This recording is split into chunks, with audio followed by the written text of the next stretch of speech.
Hello friends, आप देख रहे हैं आपका चैनल शेयर बाजार विद आयुष। और दोस्तों बात करेंगे इस वीडियो में किसके बारे में, आज के बाजार के बारे में। तो दोस्तों कल जिस तरीके से मार्केट्स हमको नीचे जाते हुए देखने को मिले, आज आप कह सकते हैं बाजार में एक अच्छी हमको रिकवरी देखने को मिली। आज के दिन दोस्तों निफ्टी ऑलमोस्ट 22,801 पर जाकर अगर आप देखेंगे बंद होता हुआ दिख रहा है। ओवरऑल देखिए कल के कंपेरिजन में आज बाजार हमको बढ़िया करते हुए देखने को मिले। एग्जैक्ट जो क्लोजिंग है वो यहाँ पर सही नहीं आ रही है। जो एग्जैक्ट क्लोजिंग है आपको मैं बता देता हूँ, निफ्टी की जो आई है वो देखिए आज के दिन जो आती हुई देखने को मिली है वो करीबन 22,813 है। 22,813 पर दोस्तों निफ्टी आज बंद हुआ है। वहीं अगर आप देखेंगे जिस तरीके से आज तेज़ी थी, तो जो निफ्टी बैंक है वो करीबन 55,075 पर बंद होता हुआ देखने को मिला। 197 पॉइंट्स की तेज़ी आपको बैंक निफ्टी पर भी दोस्तों आज के दिन देखने को मिली। ये बात सही है कि निफ्टी दोस्तों आज का जो हाई लगाया वो 22,946 का था। यानी आप समझ सकते हैं कि निफ्टी का जो आज का हाई है वहाँ से ज़रूर आप कह सकते हैं थोड़ा सा हमको फिर बिकवाली देखने को मिली। और आज का आप आज का स्ट्रक्चर देख सकते हैं। देखिए निफ्टी तेज़ी से काफ़ी ऊपर गया, बट उसके बाद जिस तरीके से दोस्तों मार्केट्स में अचानक से फिर एक सेलिंग बना, राइट, बिल्कुल तेज़ी से ऊपर से बाजार जो है वो नीचे हमको आता हुआ देखने को मिला। यहाँ पर आप देखिए स्ट्रक्चर तेज़ी से जो निफ्टी है वो आपको नीचे आता हुआ देखने को मिल गया इन लेवल से। उसके बाद अगर आप देखें कंसोलिडेशन देखने को मिला। तो एक बात साफ है कि 25,000 इतने आसानी से फिर निफ्टी जा पाएगा नहीं जा पाएगा, ये अपने आप में देखिए एक बड़ा सवाल है। बट ओवरऑल अगर आप बाकी जगह तेज़ी देखेंगे तो तेज़ी हमको देखने को ज़रूर मिली है। जैसे कि देखिए निफ्टी 100 आज 25,409 पर बंद हुआ, 160 पॉइंट की तेज़ी। मिड कैप के अंदर अगर आप देखेंगे 0.78% की तेज़ी। स्मॉल कैप में आप देखेंगे 0.38% की तेज़ी। इसके अलावा तेज़ी जो थी वो ऑटो के अंदर थी, तेज़ी जो थी वो एफएमसीजी में थी, आईटी में तेज़ी देखने को मिली। तो मेजरली अगर आप देखेंगे तो आज हमको बढ़िया ही माहौल देखने को मिला। और जब भी हमेशा एक बात ध्यान रखिए, मिड कैप स्मॉल कैप बढ़िया करते हुए देखने को मिल जाते हैं तो हमेशा देखिए आप सबके पोर्टफोलियो, हमारे पोर्टफोलियो सबके देखिए ऊपर जाते हैं, बिकॉज नो डाउट उनका थोड़ा सा वेटेज ज़्यादा ही रहता है। बट अब सवाल यही निकल कर आता है कि देखिए क्या जो मार्केट्स है वो 25,000 के आसपास इसी तरीके से रहते हुए नजर आएंगे। और इस पर कुछ आज इंपॉर्टेंट बातें भी करेंगे। तो अगर अभी तक फ्रेंड्स आपने चैनल को सब्सक्राइब नहीं किया तो सबसे पहले आप लोग चैनल को सब्सक्राइब कर लीजिए, बिकॉज इंपॉर्टेंट जो भी न्यूज़ होता है आपके साथ मैं शेयर करता हूँ। सो अब एक बार दोस्तों देखते हैं हम ग्लोबल मार्केट्स को कि आज ग्लोबल मार्केट्स किस तरीके से कर रहे थे। तो देखिए आज के दिन अगर आप देखेंगे जापान के बाजार नीचे बंद होते हैं। हांगकांग के मार्केट्स में आज भी तेज़ी देखने को मिली करीबन 0.62% की। अभी करंटली दोस्तों जर्मनी के मार्केट्स जो है वो 0.46% नीचे है। फ्रांस के मार्केट्स में गिरावट देखने को मिल रही है। आज के दिन साउथ कोरिया के बाजार में तेज़ी थी, बट अभी करंटली जो ब्रिटेन के मार्केट्स हैं वो नीचे है। तो अगर आप देखेंगे ग्लोबली मार्केट्स में भी आज थोड़ी सी बिकाली देखने को मिल रही है। कल तेज़ी थी, हमारी गिरावट थी। आज हमारे यहाँ पर तेज़ी देखने को मिली तो ग्लोबली गिरावट देखने को मिल रही है। तो हमारे मार्केट्स थोड़े से अलग ट्रेड कर रहे हैं। अब देखिए कल के दिन जो गिरावट देखने को मिली थी उसके पीछे का मेजर कारण लग रहा था कि देखिए कोविड के केसेस हो सकते हैं। जिस तरीके से देखिए फिर से खबरें निकल कर आ रही कि कोविड के केसेस में एक आपको इंक्रीज देखने को मिल रहा है, बढ़त देखने को मिल रही है। ये वन ऑफ द रीजंस हो सकता है। क्या 100% रीज़न यही है? बिल्कुल भी ऐसा नहीं है। अब देखिए बाजार बहुत बार बिना कुछ खबरों के भी गिर जाता है, टेक्निकली गिर जाता है। कभी कभार बाजार में देखिए न्यूज़ के कारण गिरावट होती है, जो न्यूज़ बाद में निकल कर आती है। बट ऐसी कोई बड़ी न्यूज़ निकल कर आई नहीं जिसके बेसिस पे दोस्तों मार्केट्स गिरे। तो इस खबर को मान लिया गया कि हाँ ये कारण हो सकता है कि कोविड के केसेस जिस तरीके से स्पेसिफिकली हांगकांग और सिंगापुर के अंदर बढ़ते हुए देखने को मिल रहे हैं, फिर इंडिया में भी थोड़े बहुत केसेस हमको आते हुए देखने को मिले। फिर से देखिए वो जो मोर्टेलिटी रेट होती है वो थोड़ी सी बढ़ती हुई नजर आई। तो उससे होता क्या है दोस्तों, बाजार थोड़ा सा चिंता में आ जाता है। अब लेकिन मैंने आपको कल भी कहा था कि अगर आप ये सोच रहे हैं कि बाजार बहुत ही डर जाएगा कि सब कुछ ठप होने वाला है, तो ऐसा नहीं है। कोविड के साथ देखिए हमने जीना सीख लिया, ये बात क्लियर हमको नजर आती है। और इसलिए दोस्तों मार्केट उस पर उतना बड़ा रिएक्शन नहीं दे सकते हर बार। सो यही देखिए कारण था। लेकिन हाँ अब मार्केट्स बढ़ गए। अब दोस्तों यहाँ पर क्या है, मॉर्गन स्टैनली की एक इंपॉर्टेंट रिपोर्ट निकल कर आई है और इंटरेस्टिंग रिपोर्ट है। मॉर्गन स्टैनली का मानना है कि सेंसेक्स जो है वो 1 लाख का लेवल टच कर सकता है। उनके द्वारा नया टारगेट आया। अब क्या कहा गया है ये समझना बहुत ज़रूरी है। तो देखिए मॉर्गन स्टैनली ने, आपको याद ही होगा कि ये टारगेट दिया था कि करीबन सेंसेक्स 89,000 के आसपास का लेवल जो है वो टच कर सकता है बाय जून 2026। ये उनका मानना है कि 89,000 तक का लेवल जो है वो टच कर सकता है। इस प्रकार की पहले खबरें थी। लेकिन अब दोस्तों बताया जा रहा है कि अगर एक बुल केस सिनेरियो बिठाया जाए तो चांसेस है कि जो सेंसेक्स है वो करीबन 1 लाख का लेवल भी टच कर सकता है। और 30% प्रोबेबिलिटी जो है वो इसकी बताई जा रही है।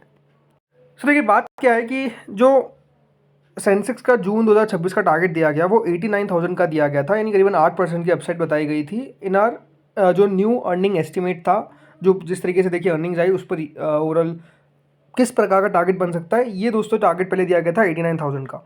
और वहीं बताया गया था कि दिसंबर 2025 तक 82,000 तक निफ्टी जो है सेंसेक्स जो है वो पहुंच सकता है। लेकिन अब आप समझ सकते हैं कि यहाँ पर बुल केस सिनेरियो भी दोस्तों एक बनता हुआ नज़र आता है, जिसके कारण अगर आप देखेंगे जो टारगेट है वो 1 लाख का बताया जा रहा है।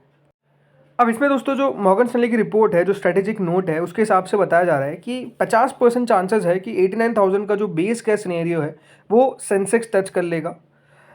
अगर यहाँ पर रोबस्ट डोमेस्टिक ग्रोथ देखने को मिलती है, slow growth in the US but no recession, benign oil prices, इन सब चीज़ों को अगर सही रखते हैं तो 89,000 का लेवल तो उनको लगता है कि आसानी से पहुँच जाएगा। लेकिन उन्होंने कहा कि अगर और बहुत कुछ अच्छा होता है, अगर हम 50 बेसिस पॉइंट का रिडक्शन देखते हैं शॉर्ट टर्म इंटरेस्ट रेट्स में, पॉजिटिव लिक्विडिटी एनवायरनमेंट देखते हैं as the base case for monetary policy, तो उनका मानना है कि हम बहुत ज़्यादा एंटिसिपेट नहीं कर रहे हैं कि अगर कुछ इशुएंस को छोड़ देते हैं, बंचिंग ऑफ इशुएंस, तो जिस तरीके से सेंसेक्स कंपाउंड करता है 16.8% एनुअली के हिसाब से थ्रू FY 2028, ये बताया जा रहा है कि इसके हिसाब से जो सेंसेक्स है वो 18,000 का लेवल जो है वो पहुंच जाएगा।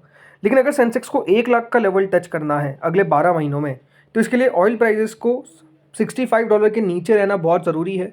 GST में कुछ रेट कट आने चाहिए, प्रोग्रेस होना चाहिए फार्म लॉस पे, और अर्निंग्स ग्रोथ जो है वो ऑलमोस्ट 19% के कैगर से बढ़नी चाहिए, और रिलीफ मिलना चाहिए जो ग्लोबल ट्रेड वॉर करेंटली चल रहा है।